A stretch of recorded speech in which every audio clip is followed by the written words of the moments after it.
we need that trust, that faith, that surrender, that knowing that something bigger than us is out there holding us, supporting us, guiding us through this turmoil, this chaos, and we're going to be okay. Going through our yoga practice can really affirm to us that we are safe. And that's what it all comes down to. When we are moving through trauma, experiencing trauma, or just being in the world where we have these limiting beliefs coming up that we're not enough, we're not important, we're not worthy, it's all because we feel unsafe in some capacity because of what has happened in our past. Whereas when we can solidify that anchoring feeling that we get from practicing yoga, we can come back in connection with ourselves, which ultimately means come back into connection with God, because we are one.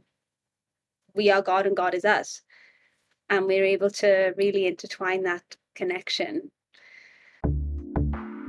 Welcome to the Relationship Rehab Podcast. I'm Sammy, a certified breakup and relationship coach, attachment specialist, former love addict, and spiritual junkie. This podcast is for you, the hopeless romantic who loves to love, and a safe space for us to explore and heal our attachment trauma, broken hearts, and love addictions.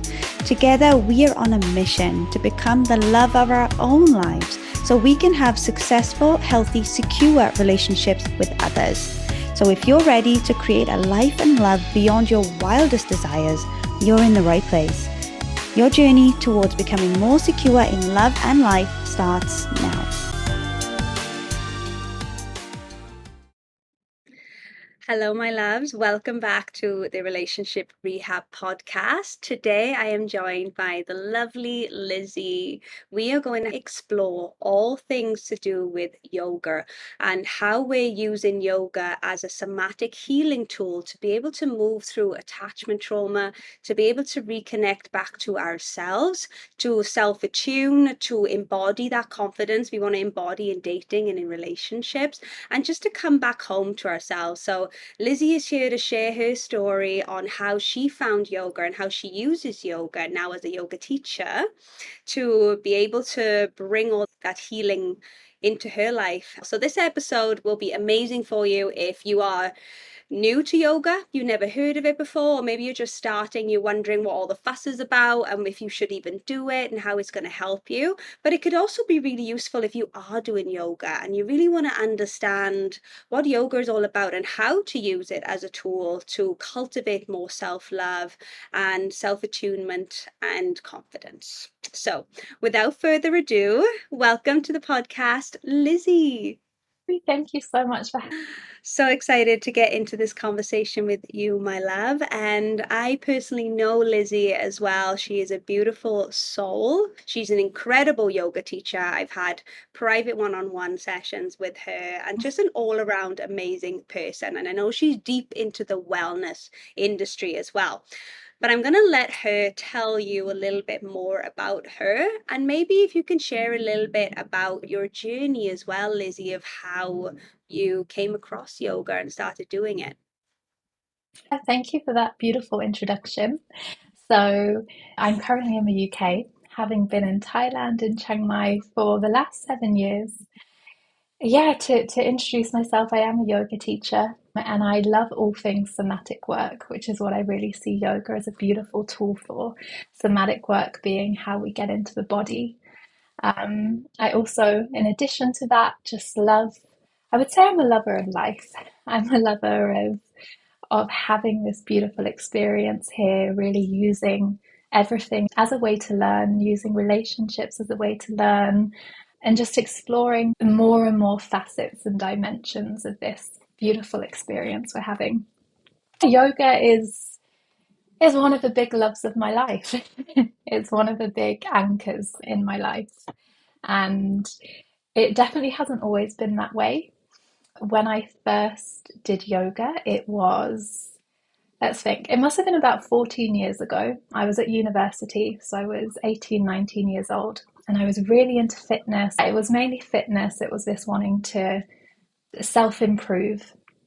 So I was on the executive committee for the Aerobics and Pilates Society, and they had a weekly yoga class, and I would always be put on the rota to go to the yoga class. And I would go and I'd be like, okay, all right, got yoga now. And for me, I couldn't understand. I couldn't understand why it was 90 minutes long. It just seemed so inefficient. And I also couldn't understand why at the end they gave us just 10 minutes to lie down. My brain was just going like, I need to go to Tesco. I need to buy, I need to do this. And it was really, so I would say yoga for me wasn't love at first sight.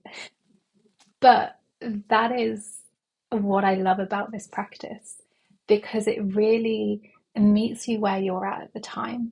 And it's so dynamic. And yeah, so that's how my journey started. And at around age 25, I got into meditation. So in 2021, I was using meditation, mindfulness for mental health stuff. And then, yeah, when I took that more seriously, studying in monasteries and things, that gave me a lot of peace. There are so many pivotal moments, but there was definitely a time when even the meditation wasn't calming me. I was still having trouble, I was having challenges. And that's when yoga really seriously entered my life. I started to understand that, oh, we're not just exercising, like yoga is meditation and movement. And yoga is an opportunity like to just spend that time in the body, to come into this presence. And it really properly entered my life when I'd moved to India with a former partner. And the plan wasn't going to plan. And then I was like, well, what do I do? I have a year-long visa in India and nothing is panning out the way I thought it would do. The fairy tale isn't coming true. So I found my way to a beautiful yoga community on the beach and I volunteered there. And being in those classes with those teachers, that was the first time I was introduced to yoga as more than a physical practice. And it was the first time, yeah, I realized, okay, it's not just being there for 90 minutes and being really bored and just wanting to go and have breakfast afterwards or just thinking about, I need to go and do this. And yeah, that's where it began. And now it is such a, it's an anchor, a real core anchor. I agree with that. It sure is. Wow, what a journey. And I remember you gave me a beautiful nugget of wisdom because I have just qualified as a yoga teacher. And you said yoga finds you when you need it the most. And that stayed with me because I feel like that was relevant for my journey as well. I was also in a relationship with a Thai man who was Buddhist, and I had never really heard of yoga, or maybe I had, but I never paid any attention to it at all. I thought it was just a bunch of people stretching. I'm not about to do that. That feels really boring. I'd rather go and do this high intensity body attack class and really get myself all pumped up so I can feel so exhausted so I can sleep tonight because my brain was so out of control. I wasn't sleeping and all these things. When I was in this relationship, I was presenting very anxiously attached. And the way that he was trying to support me was introducing me to yoga and meditation because he was actively practicing it. And I remember thinking in that moment, this is so stupid. I can't even touch my toes. This makes me feel like crap because I'm not good. And I knew that I was dealing with this I'm not good enough wound. And yoga was almost like bringing that up. I'm not good enough to do this exercise. But then when we went through our breakup, I, for some reason, really poured myself into yoga. And it really supported me to heal after that breakup. And then it just been, like you said, such an anchor in our lives. And I love that you said that it helps you emotionally and not physically as well. And that's how I started to shift my idea of what yoga is. It's not just a physical exercise, it's emotional and spiritual. What I see a lot of, and myself included years ago, was people tend to go for those very high intensity gym sessions, especially first thing in the morning, right? 6 a.m. they're in the gym on the bike or lifting the barbells or they're doing something. And your nervous system in that moment is so stressed because we're stressing our nervous system. Now I look back at that time in my life, I was like, I'm literally setting the tone for my day where I'm just so activated And I remember being quite bloated back then. I was doing so much cardio, so much high intensity workout, but what I was actually doing was stressing out my nervous system. So all that cortisol was just running through my body. So yoga really brought my nervous system down as well. So talking about the nervous system, Lizzy, what does yoga actually do for our nervous system? If there's someone listening right now and they're like, yeah, I really resonate with having so much anxiety, especially when I'm dating and in relationships, I need something to be able to calm down all this activation, to be able to feel grounded. How can yoga help us do that? So there's one thing that comes to mind before that particular question about how it helps us to calm, particularly if we've got anxious attachment. But I would say the one thing that yoga is doing with the nervous system is, because it's not a one size fits all thing, it really meets you where you're at. So you might need up regulation, you might need down regulation. And I think this is one of the magical things about it, that it's very dynamic and it can change on a day to day thing. And it has so many tools in it. So if you're anxiously attached, if you are finding a lot of the time you are sitting with your worries, a lot of the time your brain is just going round again and again, the first thing with yoga, the big powerful piece that it has is its emphasis on the breath. Because your breath is your gateway into nervous system regulation. And if you lengthen your exhale, you are instantly going to come into a parasympathetic state. And if you quicken your inhale, you are going to upregulate into a more energized state. So, actually, if you find that with your attachment style, you're coming into more of a fearful avoidance place where you're in shutdown, where you're in more of like a numbing place, that's where you would use like a quicker breath to kind of bring you up and out of that. You would use the movement. And then once you've got that going, you would then come into longer breaths. You'd come into exhales to bring it back down into kind of your center. It's got 8 different pathways. The physical movement is just one of the pathways to achieve this. So if yoga as a verb, it means union. So we're trying to unite the mind, body, or soul, or that is the outcome of it. And in order to do that, we need to take care of many things in our lives. And the physical body is one of them. But actually, beyond that, most of it talk about our attention, our concentration, and our awareness. And so much of that is through the breath. And the breath is what will directly regulate your nervous system. And within that, we first need to build awareness. So many of us just forget that we're breathing. We've come into this place where we're breathing in quite a shallow way and we're holding our breath. And particularly if we have the anxious attachment style, you don't even realize you're forgetting to breathe because you're so anxious waiting for what's going to happen. So just being in the yoga practice can remind us that we have a breath. And then the more familiar we get with that, well, that's where we can start to manipulate it.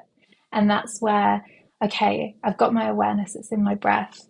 What is my breath doing? And before we try and manipulate it, it's observing what is happening. What are our natural patterns? Is this helping me in this moment? And I think, again, that is why yoga is so empowering, because you come back in the driver's seat. You know, you're not being told, the other teacher can tell you, do this, do that. But ultimately, yoga is a practice of listening. It's a practice of you listening to yourself and building that trust and noticing, right, when I do exhale in this way, I feel like this. And you pay attention to it. So then you're getting this embodied blueprint, which you can then carry through into the rest of your life. Yeah, completely rewiring your nervous system and Yeah. retraining it to be used to something else rather than this cortisol addiction, which is ultimately what we go through when we are anxiously attached and typically drawn to more avoidantly attached individuals, is because we are addicted to that cortisol cycle of the ups and the downs, and that's why we feel so out of control in those dynamics. Whereas when we come into yoga, that's exactly the reason why I believe I was quite obsessed with it back then, because I felt so out of control in my own life. And I needed to take back control of that cortisol cycle that I was addicted to, but also back to myself. I was so focused on other people outside of me, so preoccupied with the relationship and them and what they're doing and why are they not texting me. I completely abandoned myself in those moments. And I used yoga as a way to shift that self abandonment and come back into self love and really get to know who I am. Because a lot of us are so disconnected from our own bodies, our breath, our soul.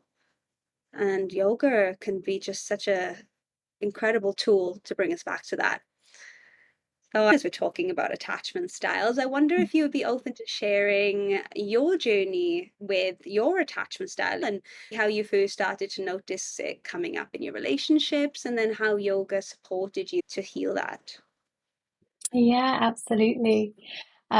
This also feels like a great time to give a shout out for you, as Sammy has been a beautiful part of my journey, my attachment style as well, which we'll get into that.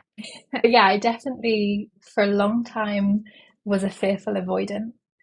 I would still say that is kind of my dominant attachment style when I'm dysregulated. But I've had romantic connections where I've really gone into anxious attachment style. It really demonstrated to me just how much on a spectrum attachment styles are and how it's so dynamic. But yeah, relationships have always been a bit of a struggle. Romantic relationships, there were always for a long time this fearful avoidance was showing up, this hot coldness. I had a few like shorter relationships in my early 20s. And again, it was just always a feeling, what is wrong with me? I just suddenly get to a point where I couldn't cope and then would just completely shut down. And for a long time, it was definitely a source of shame. And it was something that I couldn't even speak about. It was something that would happen between myself and that partner. But then I would never mention it to my friends, even though I had like a really supportive, open friendship group. It was like in that moment when the avoidance would come, when suddenly like everything had been going so well, and I just would feel this just complete numbness wash over me, this complete void of emotion. I just wanted to run away and not look at it. Um, and actually, the first time I came across attachment styles was exactly the first time when I came across yoga.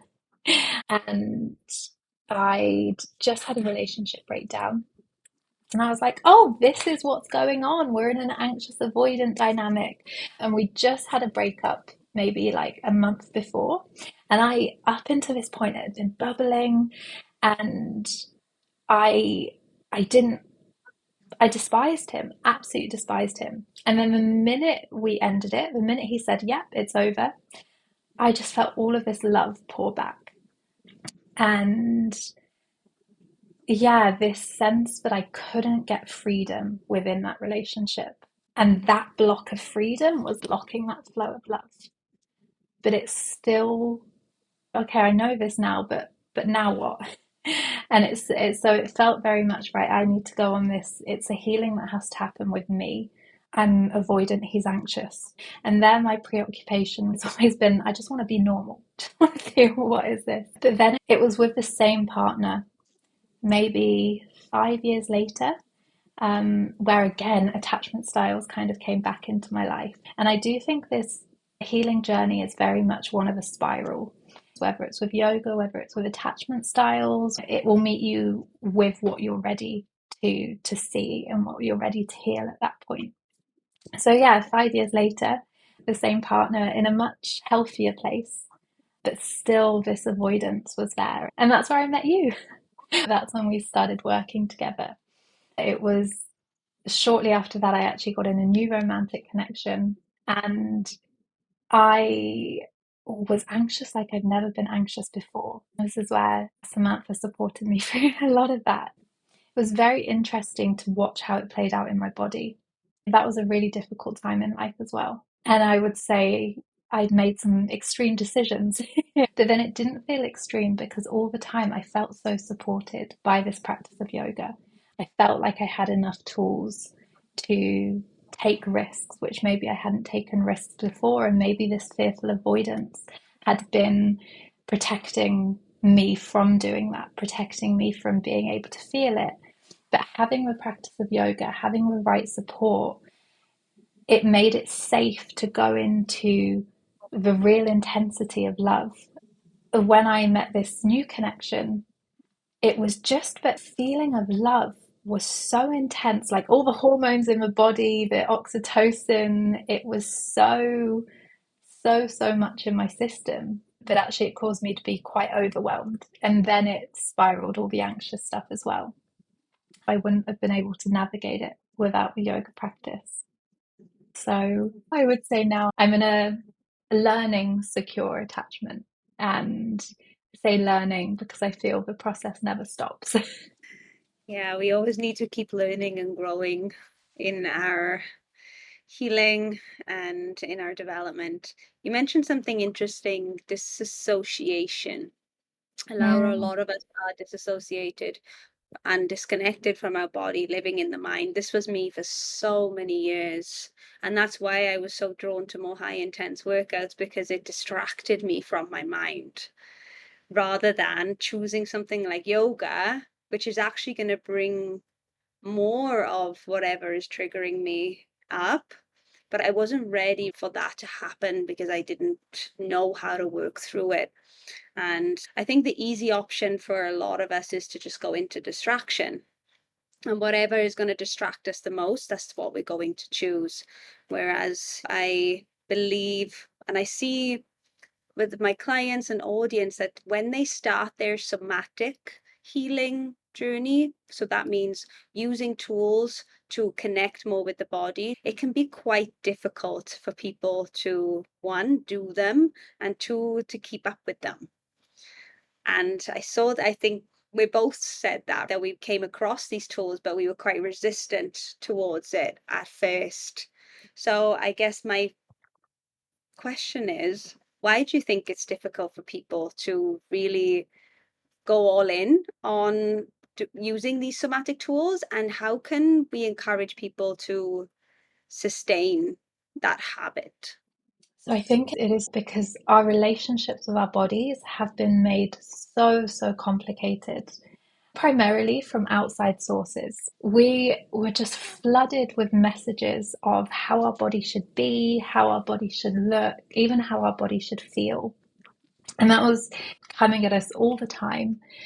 And then there's also whatever internal experience you had. I'm sure that most people also in their direct life were directly being told these messages from family or from friends. It's very easy to come into this dislike of our bodies at a very young point.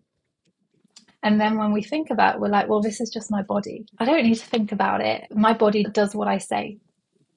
But what we know now is that the body has an intelligence. The body is where all of the emotions are living. The body has feedback of its own. We need to have some healing conversation with it before we can start to be at peace in it. And that idea can be quite fluffy, and that idea can be very abstract. But it's essential because all of these outside influences that we've had, these are just being held as real dense trauma in the body. So we think, right, I'm just gonna start connecting with my body. And then we find that it's not as easy as we think it is. And then we load on the shame, we load on the, this thing isn't for me, because it seems a bit weird. I can't relax into my body. It's a huge problem that many of us don't understand that we're living with. And then there's also the matter of desensitization. So you mentioned about going to the gym and doing really high intensity workouts. Like I was the same for a long time. I would do a lot of intense workouts. You need to get up to that intensity to start to feel things in the body. If you haven't been listening for so long, that is the way that it brings us back into awareness in it. There's also like the mental satisfaction. Okay, I'm doing something, But through that way, you can start to feel your heartbeat, you can start to notice the sweat. And if you go into something softer, you don't get that unless you've already had an introduction to the body. Then doing it in these softer ways can be quite challenging. I want to come back to the issue that you brought up in regards to women's or men's and their connection to their body. Because for years, as you said, we have been taught that our bodies must look a certain way and to even feel shameful about our bodies and what it does. And I know a lot of people feel so disconnected to their body, they see it as a tool to be able to earn love. So they'll allow men and women to enter their body, to be with their body, and then that can cause even more disconnection. So there's seems to be like this shameful layer in the body, and then we bring eating disorders into play as well. And now we have a very distorted relationship with our body. So I can understand your point when it's okay, now drop into the body. It can be a very triggering space to be. I don't want to connect to my body because I don't have a good relationship with my body. I don't feel good in myself, in my own skin.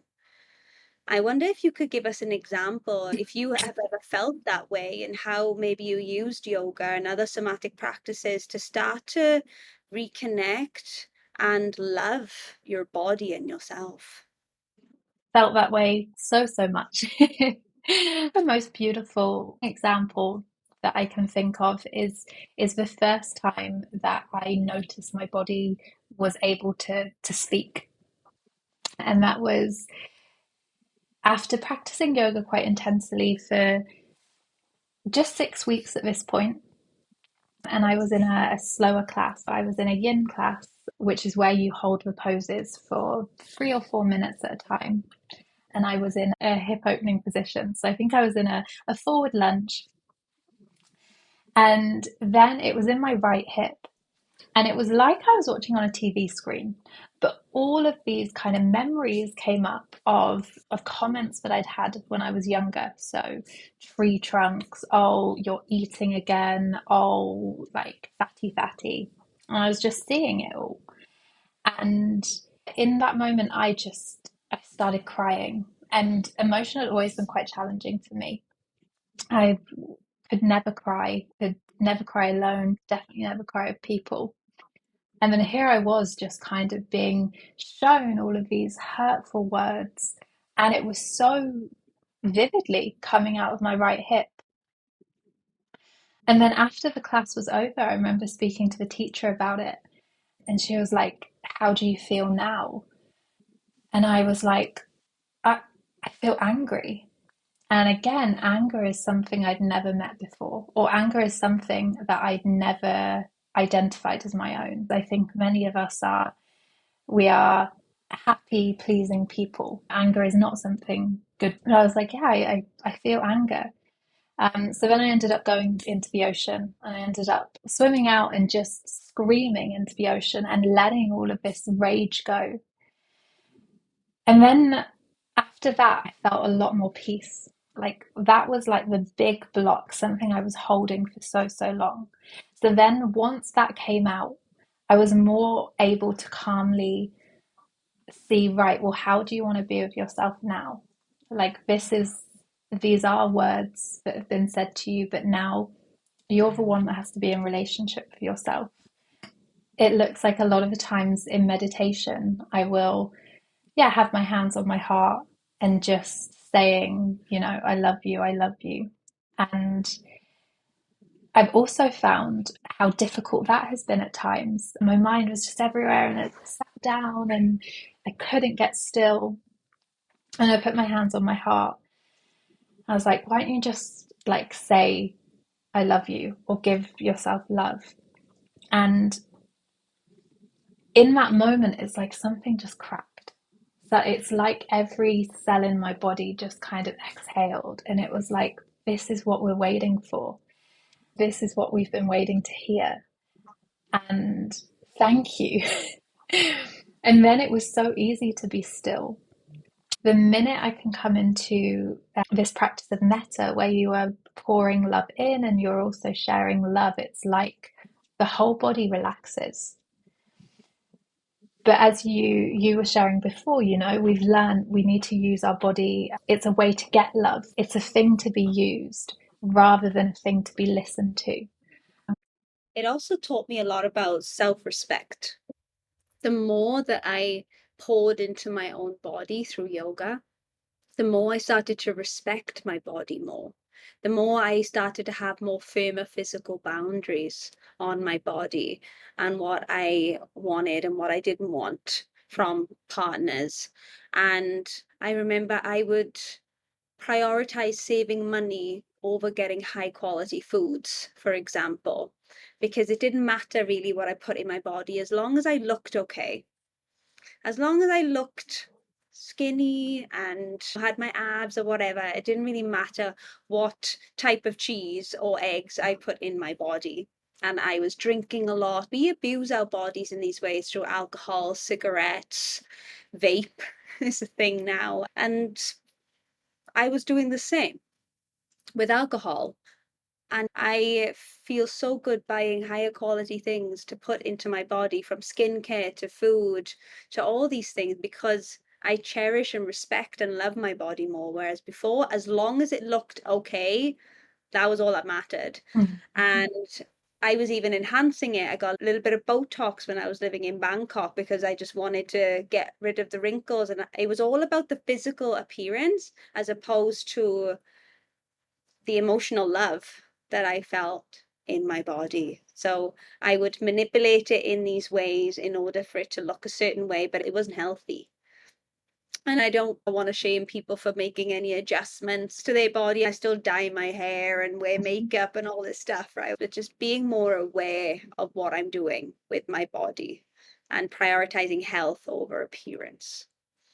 I wonder, how has yoga shifted your sense of self-worth and confidence in dating and relationships? Because I know for a lot of us, when we're single, we feel quite confident in ourselves. But then when we get into a dating situation, that kind of all goes out the window.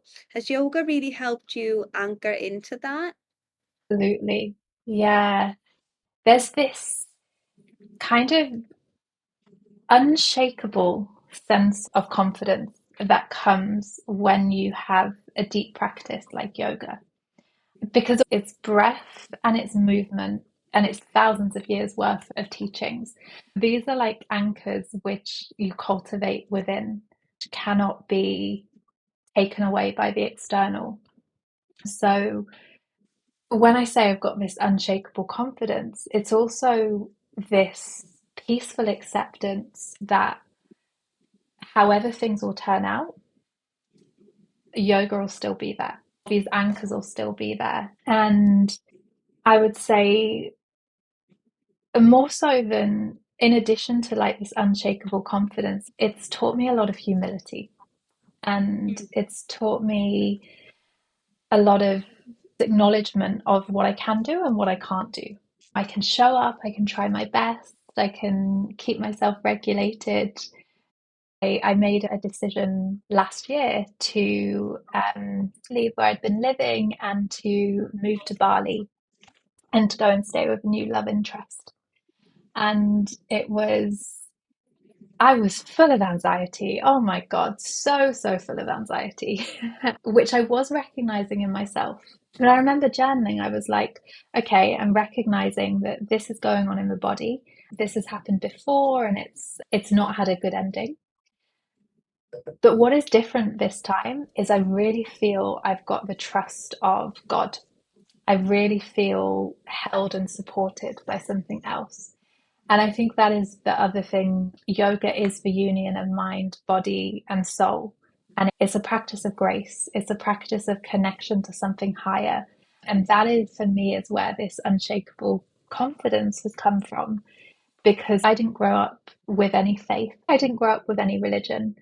And actually, yoga has helped me find a connection to something that I believe in beyond myself. And now I do take big risks, big moves, and I just know that it's going to be okay. And it's interesting that we both came to yoga during breakups. And I wonder if that element comes into it of everything feels is crashing down around us, and we need that anchor. We need that trust, that faith, that surrender, that knowing that something bigger than us is out there holding us, supporting us, guiding us through this turmoil, this chaos, and we're going to be okay. And just getting on that mat, tapping into that breath, going through our yoga practice can really affirm to us that we are safe. And that's what it all comes down to at the end of the day, when we are moving through trauma, experiencing trauma, or just being in the world where we have these limiting beliefs coming up that we're not enough, we're not important, we're not worthy. It's all because we feel unsafe in some capacity because of what has happened in our past.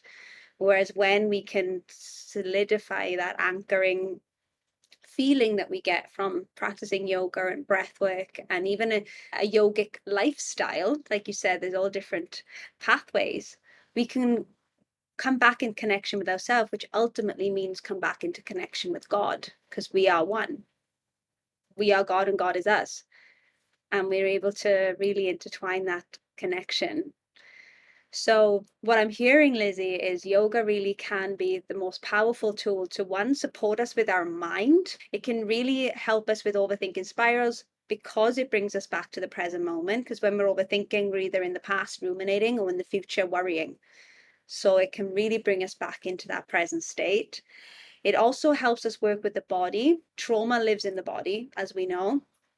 Can support us to really bring it back up, like you shared, like with your hips, feeling that old stagnant trauma that was locked deep inside. And I think that's why it's important, if you are doing a yoga practice, wanting to start one, that you do it in a safe environment, either with a yoga teacher that is trauma informed or that feels good for you, feels safe, or you do it in the comfort of your own home and you're able to have the space to release any emotions, to do any journaling afterwards, because yoga can bring up some powerful triggers and wounds that we are still carrying from our past, and also that connection to the divine as well, to create that beautiful triangle that we're talking about, that union. So if someone is listening right now and they feel inspired, they want to start doing yoga, or maybe they want to get deeper into their practice with the intention of increasing their confidence, managing anxiety,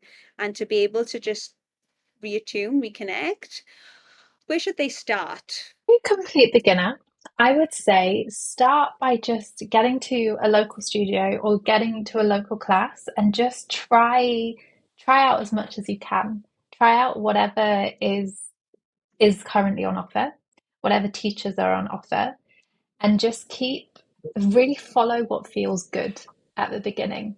There are so many different YouTube videos on, and just keep trying different flavors of it. And when you find something you like, and keep going back to it.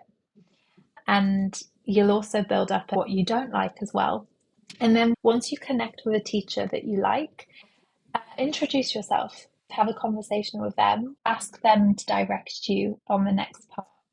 In terms of resources, like Yoga with Adrienne on YouTube, which is one of the originals, and she's so good, and she really teaches to the philosophy of yoga as well.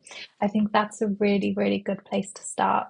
And I would say know that you don't have to be ready for yoga in any way. The amount of people that I have that apologize, say, I'm not very flexible today, or I'm gonna be off balance. Like, you do not have to show up to yoga in any way. And I know that that takes a lot of kind of confidence. Why is everyone looking at me? But please know that there is no way you can do this right or wrong. So yeah, show up and see what you experience. I totally agree. Yoga with Adrienne was where I started, because she was one of the first ones on YouTube bringing yoga to the online space. And I remember thinking, yeah, this woman she's great. She's great for beginners. Another thing I want to add to that, I remember going to a yoga class that was too challenging for me. And I was completely put off by it. My not good enough wound was completely activated, and I didn't want to ever step into a yoga class ever again after that.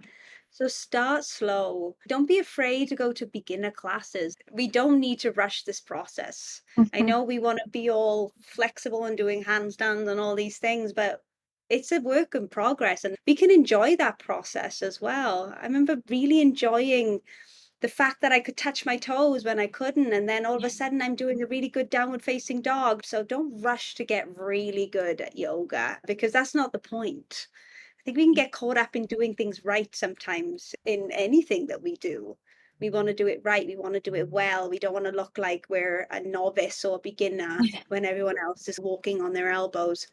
And that in and of itself is a beautiful opportunity to really lean into that I'm not good enough belief that's being triggered and say to yourself, even though I can't twist my body like the rest of the class right now, I'm still enough. I'm still worthy. I'm still whole in my being, even though I can't do this move. I Yeah. don't need to be doing all these things. I am listening to my body first and foremost before I listen to any yoga teacher. Just that practice can be really effective in rewiring those limiting beliefs that might come up for you. And to bring this conversation to a close, Lizzy, because this has just been so amazing, I want to ask you a bit of a deep personal question. If you were to meet your younger self on the mat with you today, what would you want her to feel and hear from you as your current self now? Oh my gosh, I feel tears just at that question. You know what? I would just want her to hear that I'm proud of her and that her future is so bright and her future is going to be magical beyond her wildest dreams and just to really believe in herself. Mm. What would Thank you you for say to your younger self than that? oh wow, that she's more capable than she could ever imagine.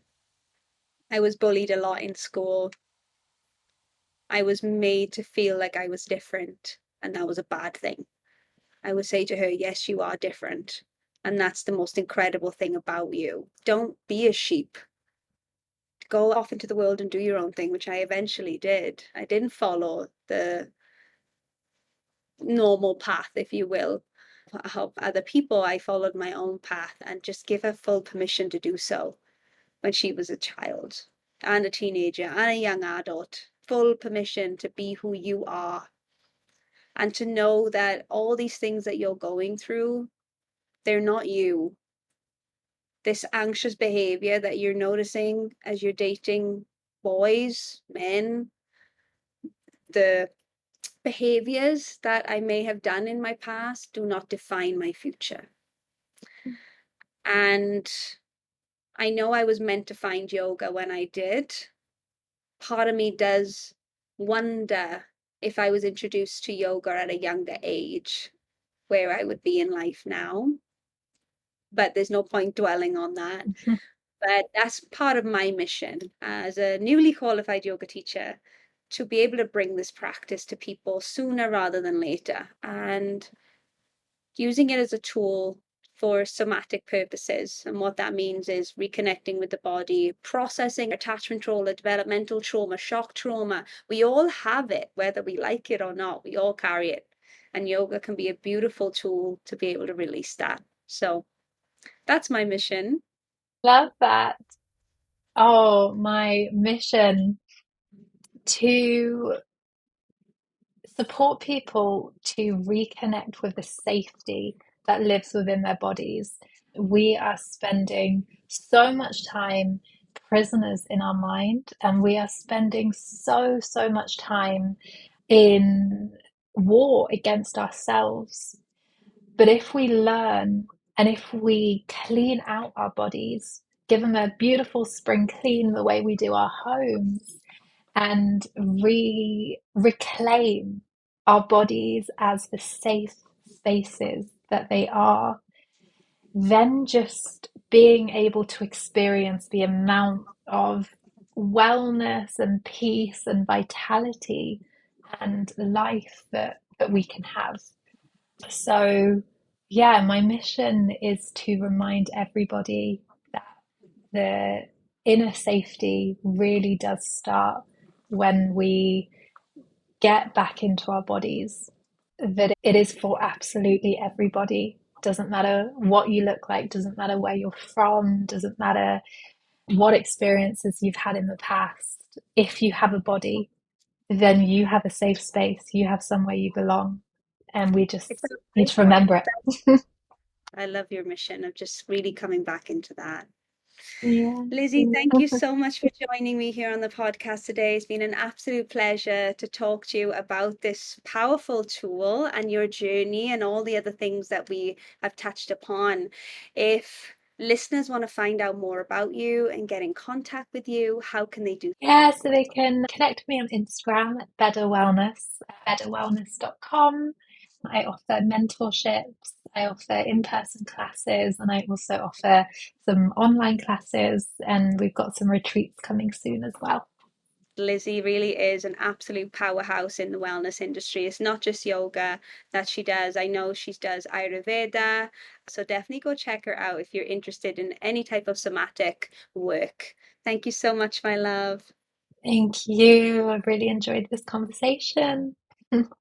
Thank you so much for joining me on the Relationship Rehab podcast. I hope that this episode has supported you in healing, growing, and evolving out of insecure attachment and unhealthy relationship patterns and into safe, authentic love with yourself and others. If you enjoyed the episode, it would mean the absolute world to me if you would just take a second to rate and review this podcast. Every rating and review from you guys counts, as it really helps this podcast to grow so it can reach more people who need to hear this content. And don't forget to connect with me on social media. Take a screenshot of this podcast episode, share it on your IG stories, and tag me at the.relationship.rehab with your biggest takeaway from the episode. I really do love reading them. See you back here next week for another episode on the Relationship Rehab podcast.